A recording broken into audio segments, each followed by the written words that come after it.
Welcome to the series where I review the 2025 ACE Consensus Statement on the algorithm for the management of adults with dyslipidemia. This is Endo in a Bite, where I break down complex concepts into bite-sized pieces you can actually remember. Today, we're going to talk about how to think about hypertriglyceridemia in clinic, and then we'll walk through the ACE Consensus Statement by following this exact framework. The first concept is this. When we see a patient in clinic with hypertriglyceridemia, I start by simplifying the approach and anchoring on one category before bringing in the full framework. I never try to classify someone simultaneously by level, etiology, particle type, and risk orientation. In real practice, I pick one category first, the level, and everything else flows from it.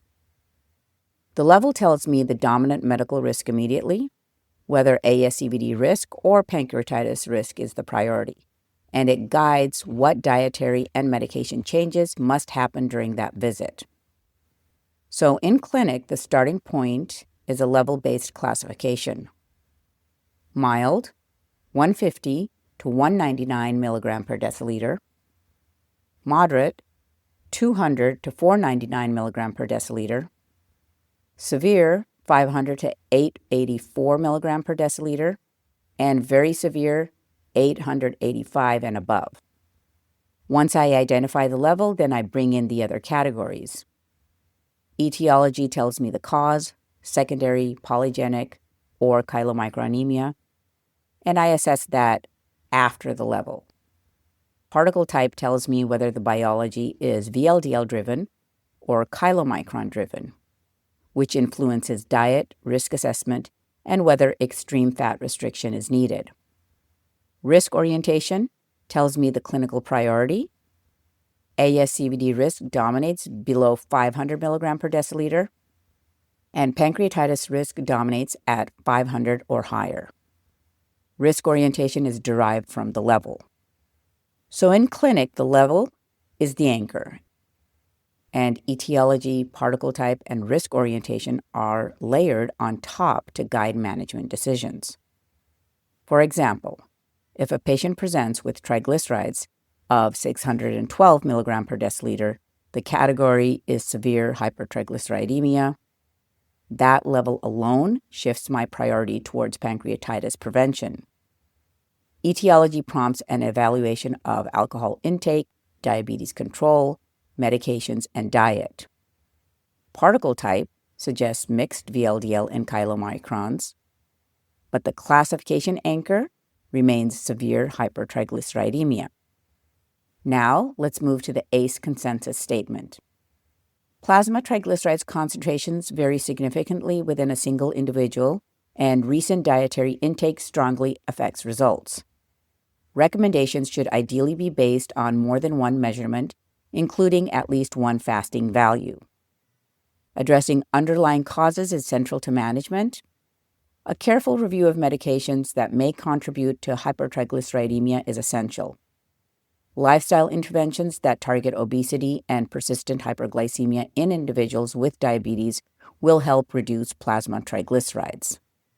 Patients should be counseled to limit or avoid alcohol and sugary drinks, depending on the severity of their condition.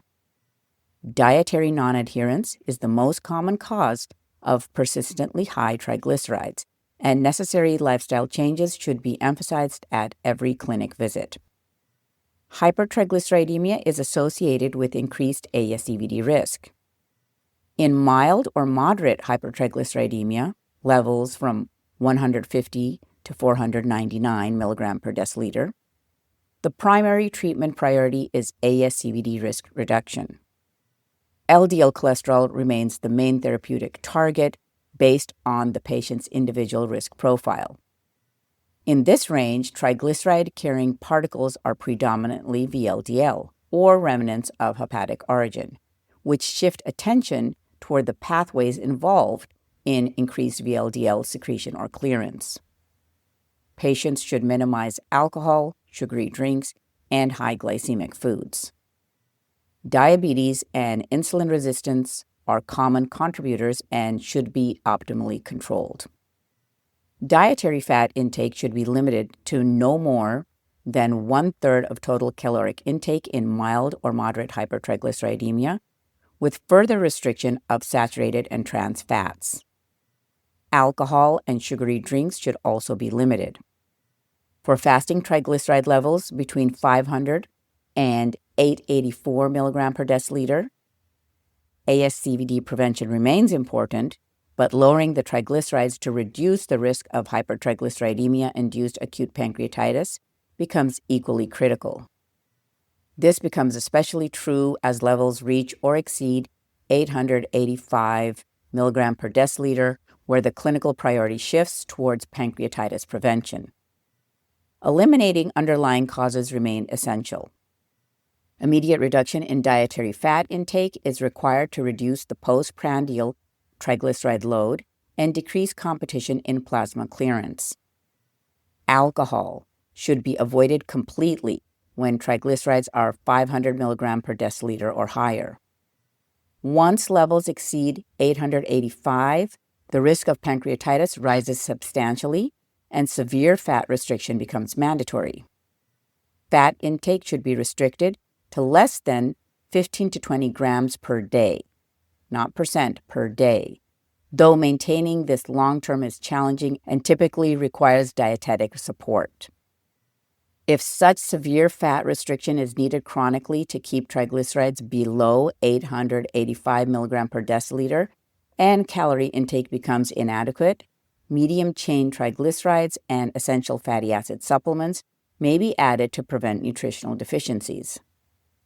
Lifestyle measures usually produce noticeable triglyceride reduction within days to weeks. Most adults with triglycerides of 885 or higher have a polygenic form of chylomicronemia syndrome and retain partial or full LPL activity. With appropriate management of secondary factors, moderate dietary fat restriction, 25 to 30% of calories from fat, ideally 40 to 50 grams per day, and triglyceride-lowering medications, these individuals can often maintain levels under 250 mg per deciliter. Diets with less than 15 to 20 grams of fat per day are generally required only in persistent chylomicronemia due to familial chylomicronemia syndrome or refractory multifactorial chylomicronemia. Engaging patients in decision-making, acknowledging the difficulty of such dietary restriction while explaining their elevated pancreatitis risk is essential for achieving triglyceride targets. In summary, when we evaluate hypertriglyceridemia in clinic, the anchor is always triglyceride level, because the level dictates both the dominant clinical risk and the urgency of dietary and pharmacologic intervention. Let me repeat the numbers. The key threshold for triglyceride levels are mild, 150 to 199, moderate, 200 to 499, severe, 500 to 884, very severe, 885 and higher. Clinical risk orientation derives directly from these numbers. Below 500 mg per deciliter, ASCVD risk is the priority. At or above 500 mg per deciliter, pancreatitis risk becomes the immediate focus. The 885 and above range marks the highest pancreatitis risk and often requires aggressive intervention. Now, the numbers to remember on dietary targets and restrictions. Very severe cases or persistent chylomicronemia, extreme fat restriction of 15 to 20 grams per day.